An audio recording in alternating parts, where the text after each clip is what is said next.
हरी हरी श्री गणेशाय नमः श्री सरस्वती नमः श्री सद्गुरु रामचंद्राय नमः।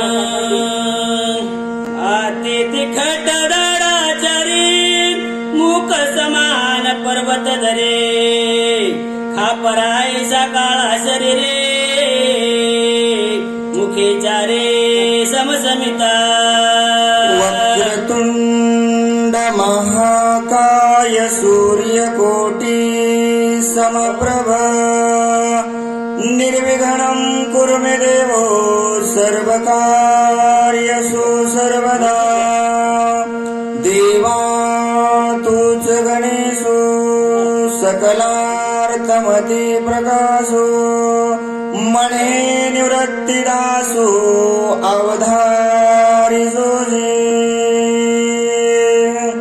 गौरीपुत्र गणरायाला कौशल्यापुत्र रघुनंदन अंजनी सुत हनुमंतरायाच्या चरणावरती नाथ महाराजांच्या चरणावरती तुम्हाला जमलेल्या सर्व पंचक्रोशीतून आलेल्या वाचक सूचक श्रोते मंडळींच्या मस्तक हे पायावरी या वारकरी संतांच्या भव्य दिव्य असणारा लक्ष्मण शक्तीचा कार्यक्रम प्रतिवर्षाप्रमाणे याही वर्षी पौष महिन्यामध्ये दरवर्षी येणारा हा लक्ष्मण शक्तीचा कार्यक्रम मौजे सायाळ तालुका जिल्हा नांदेड या ठिकाणी असणारा आयोजित झाला।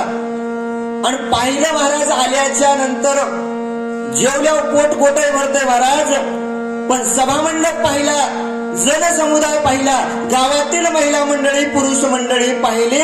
बालू महाराज भाटेगावकर आमच्या जिंदगीमध्ये असणारा एवढा कार्यक्रम पहिल्यांदा पाहिला। मन भरलं, मन समाधान वाटलं मनाला। आणि असं वाटल्याच्या नंतर मंडपामध्ये बसल्याच्या नंतर नवलाची गोष्ट ऐकायला आली। माहेरकर तुम्ही आता लई शक्य केला, तुम्हाला माहित असेल रावणाची तेरवी या गावात होती, ऐकली का? बापाची तेरी करायला कोणी राजी नाही, पण रावणाची तेरवी या गावामध्ये केली जाते का? कारण एवढा कर्तृत्वान असणारा रावण होता।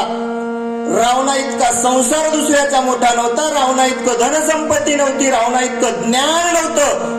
म्हणून अशा माणसाची सुद्धा तेरवी आज या गावामध्ये साजरी केली जाते। असं असणारी नवलाची गोष्ट या ठिकाणी कानावर पडली। संपूर्ण भव्य दिव्य असणारा कार्यक्रम पाहिला, आनंद वाटला। जशी माझे ग्रामदैवत हनुमंतराय सांगण्याची बुद्धी देतील तशी सांगण्याचा प्रयत्न करणार आहे। सुंदर असणारं निरूपण चालू आहे। आणि पाहुणा म्हणून काळनेमी रावणाच्या घरी गेल्याच्या नंतर अतिथी देवो भव करण्याचं रावणानं सोडून दिलं। आलेल्या पाहुण्याला असणारं सांगायला सुरुवात केली। त्याचं वर्णन कसा होता हो? काळ्या तोंडाचा 4 मुखाचा असणारा काळनेमी रावणानं पाहिला। पाहिल्याच्या नंतर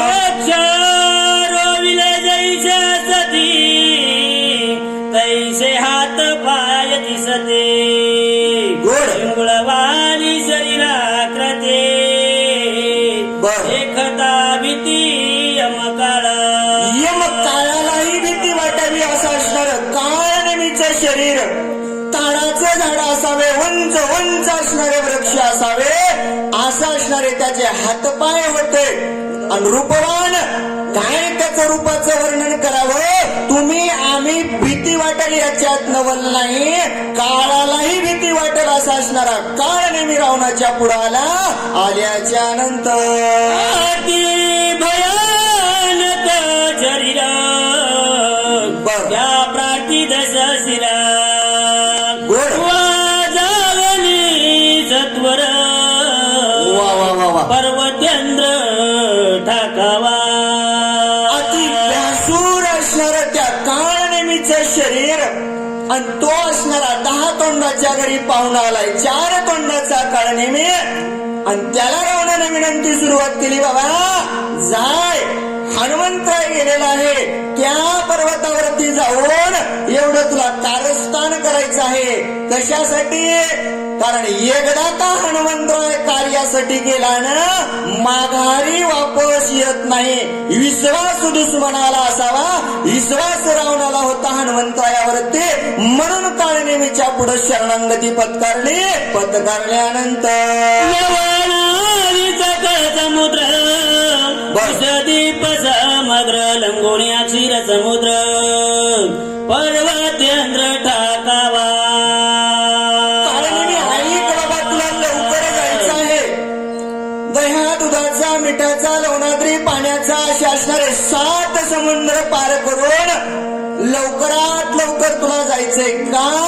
कारण त्या हनुमंताला मनोवेगाचं असणारी स्पीड आहे. वेग एवढा हनुमंतरायाचा आहे, मनाच्या वेगाप्रमाणे माझा हनुमंतराय चालतो. तुला त्याच्याही पुढे जाऊन एवढं कार्य त्या ठिकाणी करायचं आहे. रावण बोलू लागला, नभो वेगे गमन म्हणून आलो तुझ शरण. वा वा वा वा वा वा. तेथे गेला कपिनंदन वा. त्यास विघ्न करावे. ऐक बाबा, तुला येण्याचं कारण सोयरा घरला आला आणि चहा प्याला चल म्हणल्यावर नाही म्हणले का? तुला लई चहा प्याची आवड आहे म्हणून तुला घरला न्यालो. असा रावण सोयऱ्याला म्हणाले का? तुला असणार नवो वेगळे असणार गमन आहे, हनुमंतापेक्षा जास्त वेग तुझ्याकडे आहे म्हणून मी तुला या ठिकाणी शरण आलेलो आहे. तू आत्ताच्या आत्ता जाऊन त्या पर्वतावरती हनुमंत गेलेला आहे. काय काय तुला तिथं कार्य करायचं आहे? रावण सांगू लागला, मी ऐका विनंती लक्ष्मणा भेदली शक्ती उदय येता गवती सौमित्र निश्चिती मरेल.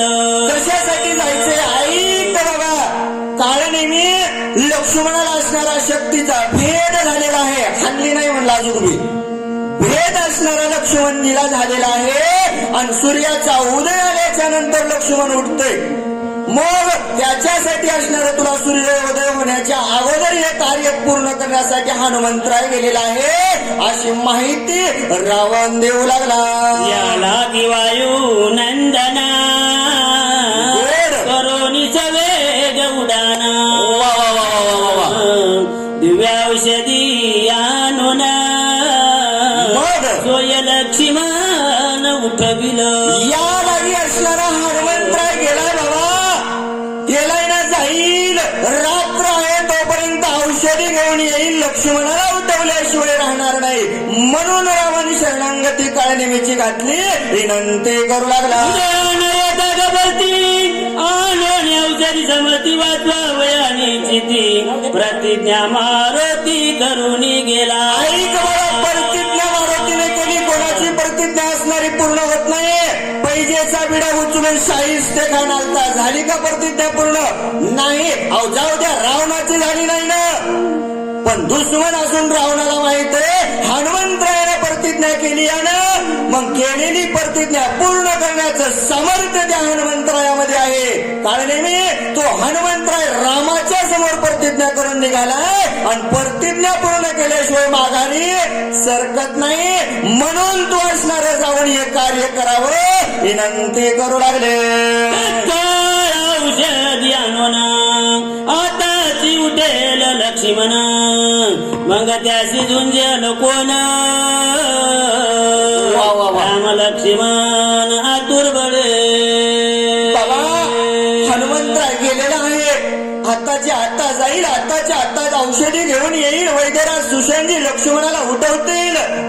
एकदा का लक्ष्मण उठला ना, काळनेमी 2 भाऊ असणारे आतुर बळी आहेत, त्यांच्या सोबत युद्ध करण्याचं सामर्थ्य माझ्याकडे नाही म्हणून असणारा मी तुला विनंती करत आहे. रावण बोलू लागला, आती बळी वायू नंदना वा वा वा. बळीकाराना टोपे जाना बलिष्ठ सकवन रगना त्यासी कोण झुंजल.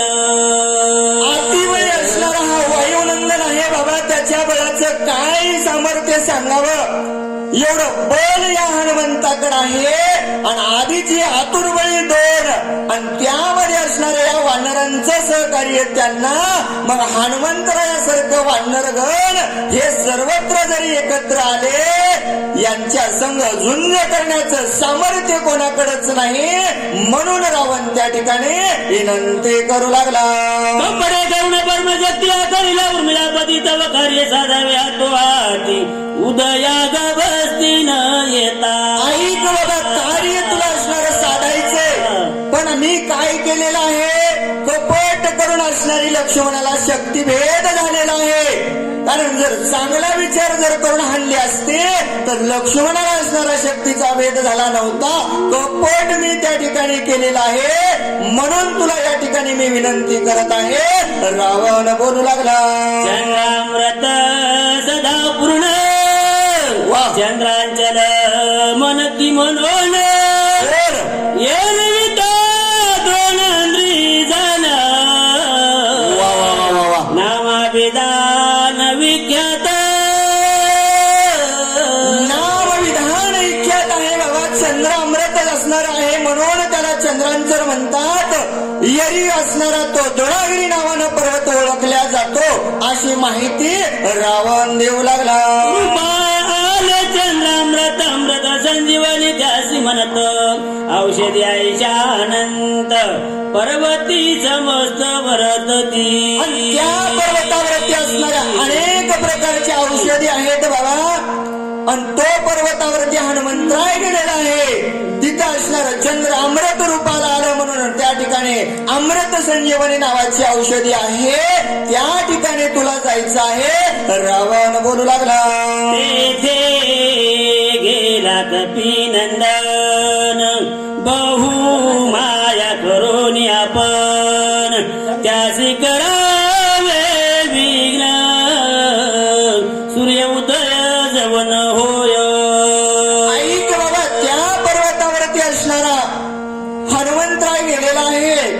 त्या पर्वतावरती असणार तू जायचं आहे आणि तिथं जाऊन माया करायची आहे. माया, कारण माया नाही केली तर हनुमंतराय आवरणार नाही बाबा. कशा प्रकारे तुला माया करायची आहे रावण सांगू लागला. तेही मायेचे लक्षान जटाधारी वल्कला भरण वा. सर्वांगी भस्म उधळून असाधारण ऋषिवेश. त्या मायेचं लक्षण सांगतो. ऐक बाबा हनुमंता, त्या मायेचं असणारं लक्षण तुला काय करायचं आहे? जटाधारी वल्कलंबर परिधान करायचं आहे. तापस वेश धारण करायचं आहे. राममय असणारं म्हणायचं आहे. रामायण असणारं सांगायचं आहे. कारण रामायण सांगितलं तर हनुमंतराय जवळ येतील, नाहीतर येणार नाहीत. एवढी माया तुला त्या पर्वतावर जाऊन करायची आहे. आता काळनी मी जाणार आहे, माया करणार आहे. आणि हे असणार आपल्याला पुढील वाचक सूचक सांगतील महाराज. सुंदर असणारं नियोजन, सुंदर असणारं, गोड असणारं या ठिकाणी साऊंड सिस्टम. आनंद या ठिकाणी वाटला. आणि जेवढे काही आतापर्यंत या ठिकाणी रेकॉर्डिंग करण्यात आले, हाच कार्यक्रम जर आपल्याला उद्या पाहायचा असेल तर भावार्थ रामायण फुकटगाव या युट्यूब चॅनलला सबस्क्राईब केल्याच्या नंतर आपल्याला सुद्धा हा असणारा भव्य दिव्य असणारा मोजे सायाळ या ठिकाणचा लक्ष्मण शक्तीचा कार्यक्रम पाहता येईल. सुंदर असणारं या ठिकाणी गोड वाटलं. जशी सेवा करता येईल, जशी माझ्या हनुमंतरायानं करून घेतली तशी. जे चांगलं वाटलं असेल तो माझ्या स्वामीचा आशीर्वाद. आणि धावत्या वेळामध्ये सांगण्याचा प्रयत्न केला. एखादा काही वाईट शब्द बुद्धीतून गेला असेल तो असणारा माझ्या बुद्धीचा दोष म्हणून माझा मला वापस करावा. आपलं लेकरू म्हणून या ठिकाणी मला माफ करावं. झालेली सेवा ग्रामदैवत हनुमंतराय तुम्हा जमलेल्या सर्व श्रोते मंडळी वाचक सूचकांच्या चरणावरती समर्पित करून सेवेला पूर्णविराम. विठ्ठल श्री ज्ञानदेव तुकाराम पंढरीनाथ भगवान की जय. महारुद्र हनुमान की जय.